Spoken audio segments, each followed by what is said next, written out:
Hello students, after long time we are here again for Young's double slit interference experiment YDSE.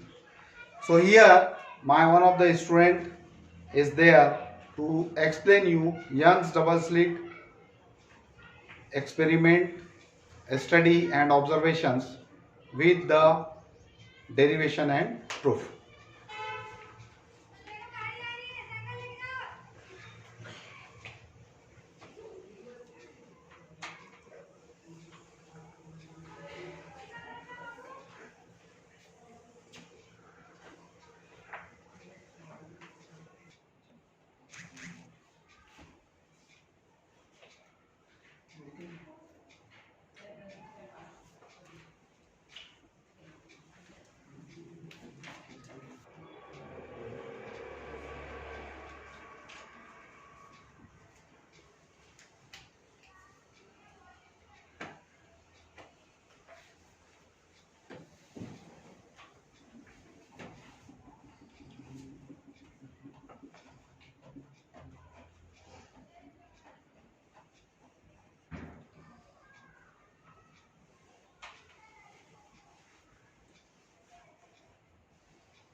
ये source slit है S, ये source है हमारा light का, यहाँ से लाइट पास हो रही है। यहाँ एक और स्लिट रखे हैं हम लोग ने जिसमें दो पॉइंट्स रखे हैं स्लिट के, ये S1 ये S2, दोनों S से इक्वल डिस्टेंस में है, दोनों स्लिट के बीच का डिस्टेंस है D। और तो उससे D डिस्टेंस में हम लोग एक स्क्रीन रखे हैं, ये स्क्रीन सेंटर पॉइंट O है, सेंट्रल फ्रिंज विड्थ यहाँ का। वहाँ एक पॉइंट लिए हम लोग स्क्रीन में O, जहाँ से S2 की लाइट भी पास हो रही है और जहाँ पे S1 की लाइट भी पास हो रही है। ये है point of observation P। S1 और S2 के बीच का डिस्टेंस है del x। So del x is equal to S2P minus S1P। Del x is equal to S2P minus S1P। So दोनों को अगर हम लोग स्क्वायर कर देंगे S2p square minus S1p square is equal to S2p plus S1p upon into S2p minus S1p। एक formula होता है a square minus b square is equal to a plus b and a minus b। ये वाले formula को यहाँ apply करेंगे। a square minus b square S2p square minus S1p square equal to S2p plus S1p and S2p minus S1p।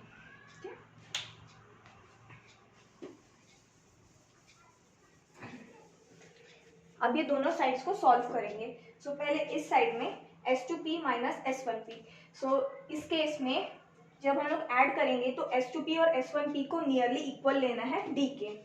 So S2p भी d हो जाएगा, S1p भी d हो जाएगा। यहाँ S2p d S1p d so is equal to हो जाएगा ये 2d। बट माइनस के टाइम पे दोनों के डिफरेंस को हम लोग नेग्लेक्ट नहीं कर सकते, जो कि है डेल। डेल एक्स दोनों के बीच का डिस्टेंस है, उसको हम लोग डेल लेके चल रहे हैं। तो S2p minus S1p is equal to del. So यहाँ से हम लोग का आ जाएगा इक्वेशन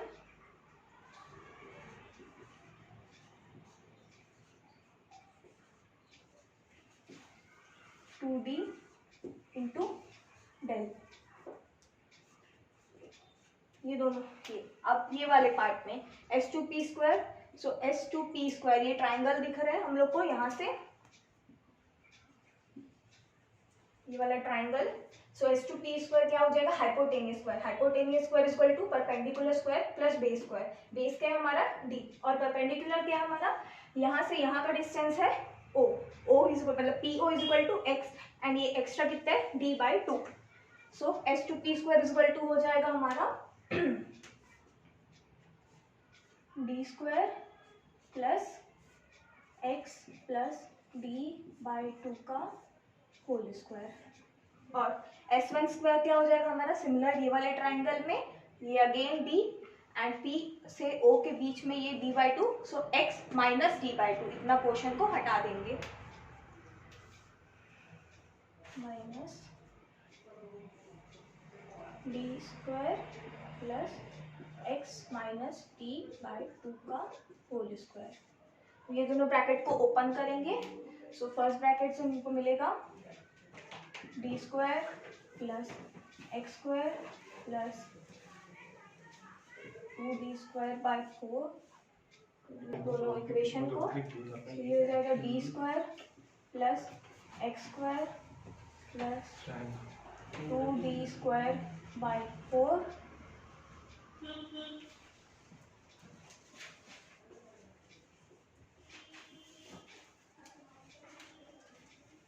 a प्लस बी का whole square, a square plus B square plus 2ab and इसका हो जाएगा माइनस डी स्क्वायर, ये प्लस है ये माइनस, तो minus X square then again minus 2d square by 4। 2 नहीं आएगा, 2 नहीं आएगा, d स्क्वायर बाय 4 दोनों में ऊपर भी। हाँ d स्क्वायर बाय 4 हाँ। एंड देन माइनस 2dx हो जाता है, तो minus minus plus 2dx upon 2। So plus D square minus D square plus D square minus D square cancel, plus x square minus X square cancel, plus D square by 4 minus D square by 4 cancel, यहाँ 2 2 2 2 cancel. तो उनको मिला क्या इस equation से 2dx is equal to ये वाला part 2d into del. So again 2 2 cancel, del is equal to x d upon d. ये है हमारी डेल की वैल्यू। Del is part difference. ये है हमारा पार्ट डिफरेंस डेल। तो हम रफ करना है इसको की वैल्यू आ गई एक्स डी अपॉन डी। अब दो केसेस होते हैं इंटरफेरेंस में, एक होता है कंस्ट्रक्टिव एंड एक होता है डिस्ट्रक्टिव। सो पहला केस और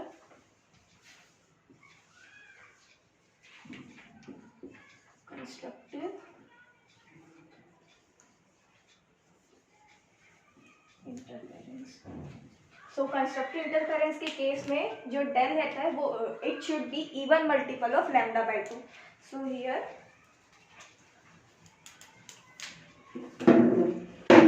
del is equal to 2n lambda by 2. Del should be even multiple of lambda by 2. So 2n lambda by 2. ये वाली वैल्यू को इस इक्वेशन में रखेंगे. So 2n lambda by 2 is equal to x t upon d. First of all ये 2 cancel. X is equal to बड़ा D.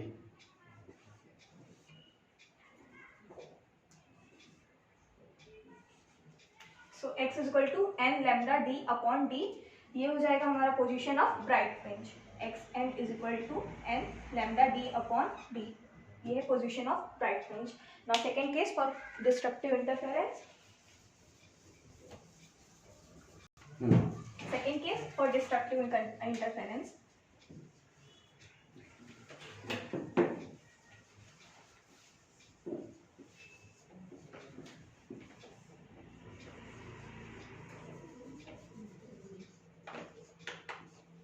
So for destructive interference, lambda should be odd multiple of lambda by 2. Del should be odd multiple of lambda by 2. So here del is equal to 2n plus 1 lambda by 2. Now again putting this value in this equation. 2n एक साथ रहेगा. Yes.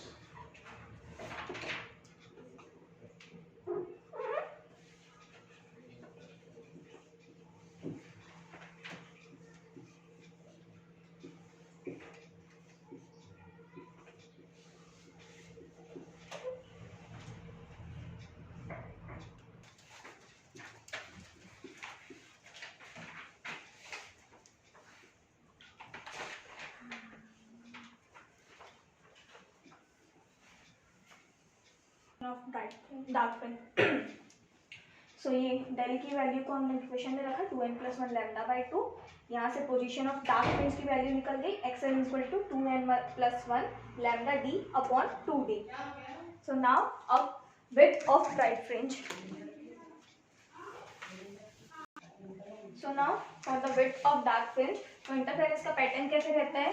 Dark bright. सो हमको अगर ये वाली dark की value निकालनी है तो ब्राइट फ्रिंज, इस ब्राइट फ्रिंज से इसका माइनस करना पड़ेगा. सो ये है B n plus 1 minus n. तो हमको ये वाली डार्क की वैल्यू मिल जाएगी. तो उसके लिए हम लोग फॉर्मूला लगाते हैं. पोजीशन ऑफ डार्क फ्रिंज का क्या था? N lambda D upon D. So यहाँ X N plus 1 bright fringe minus X N bright fringe. So X N plus 1 क्या है? N plus 1 lambda D upon D minus N lambda D upon D. Bracket open करेंगे. N lambda D upon D minus lambda D upon D. So इसको open किए. N lambda D upon D plus lambda D upon D minus N lambda D upon d. ये और ये cancel. So beta dark, width of dark fringe. Beta क्या है? Width of dark fringe is equal to lambda D upon d.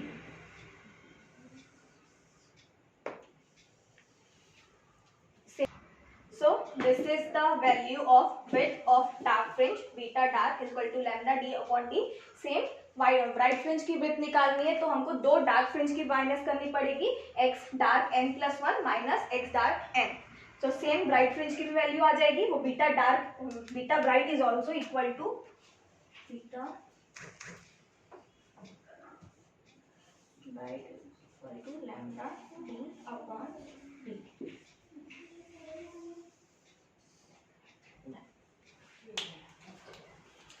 So dear students, this way we have done beta is equal to lambda d by d. इसमें जो question है board exam में जो question आता है वो question क्या आता है कि लैम्डा को बढ़ाएंगे तो फ्रिंज विड्थ पे क्या इफेक्ट पड़ेगा, बड़ा डी को बढ़ाएंगे तो फ्रिंज विड्थ पे क्या इफेक्ट पड़ेगा. बड़ा डी मतलब ये जो स्क्रीन है, when the screen is moved away from the slits तो बीटा पे क्या इफेक्ट पड़ेगा. तो यदि डी को बढ़ाए यानी कि स्क्रीन को दूर करे दो स्लिट्स से, when the screen is moved away from the slits plane then beta will be increasing. If the whole apparatus is immersed in water, mu will increase. Mu will increase. We know the Cauchy sequence. What is the Cauchy sequence? Mu is equal to a plus b upon lambda square plus c upon lambda to the power 4 plus so on. मतलब mu बढ़ा तो lambda क्या हो गया? घट गया। यदि lambda घट गया तो बीटा भी क्या हो जाएगा? रिड्यूस हो जाएगा। तो एक क्वेश्चन इस पे बेस पे आता है, लैम्डा और म्यू को वेरी करने पे, दूसरा डी को वेरी करने पे। तीसरा क्वेश्चन है what will happen if the D is this D, मतलब स्लिट्स का सेपरेशन को कम या ज्यादा कर दें। कम करेंगे तो क्या होगा? This will be reduced, denominator कम हुआ, बीटा डार्क, बीटा बढ़ जाएगा। यदि डी को बढ़ाए, मतलब इनके बीच के सेपरेशन को बढ़ा दिया, स्लिट्स के बीच के सेपरेशन को बढ़ा दिया, तो डी बढ़ जाएगा, बीटा क्या हो जाएगा? कम हो जाएगा। इस तरह से वेरिएशन पे भी सिंपल क्वेश्चंस, यानी कि न्यूमरेटर को बढ़ाने से क्या होगा, डिनोमिनेटर को बढ़ाने से क्या होगा, ऐसे क्वेश्चंस भी क्लास 12 के बोर्ड में, ना सिर्फ बोर्ड में बल्कि नीट में, इवन जेई मेंस लेवल तक के एग्जाम्स में ये जो चीजें हैं पूछी जा चुकी हैं। तो अच्छे से प्रिपेयर करें और keep watching these all things. It is very important question for you all. Wish you all the best. Please like, share and subscribe with your friends. Thank you.